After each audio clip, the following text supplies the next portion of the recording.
Salam Indonesia. Anda menyaksikan berita terkini bersama saya Arna Suputra. Pemirsa, massa anti pemerintah kembali turun ke jalan-jalan ibu kota Thailand, Bangkok. Dalam aksinya, massa menuntut pengunduran diri Perdana Menteri Prayut Chan-o-cha. Demonstrasi diadakan 2 hari setelah ribuan demonstran berunjuk rasa di luar parlemen dan kantor kabinet untuk menandai 89 tahun transisi Thailand dari monarki absolut ke konstitusional. Unjuk rasa kali ini merupakan protes anti pemerintah pertama sejak terjadinya lonjakan infeksi COVID-19 paling drastis yang memicu lockdown di negara Asia Tenggara tersebut pada bulan April. Ratusan orang berdemonstrasi dan melanggar pembatasan sosial terkait COVID-19 untuk menekan pemerintah.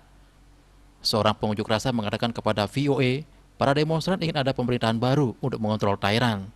Konstitusi harus diubah terlebih dahulu dan kemudian mengubah semua sistem.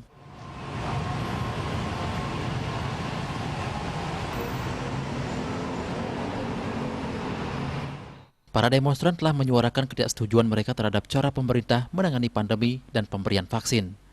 Sebagian membawa poster mengkritik vaksin Sinovac buatan Tiongkok, sementara ratusan polisi bersiaga dan membarikade jalan-jalan menuju kantor-kantor pemerintah. Unjuk rasa berakhir pada malam hari tanpa insiden berarti, namun pemimpin aksi telah menyerukan aksi yang lebih besar.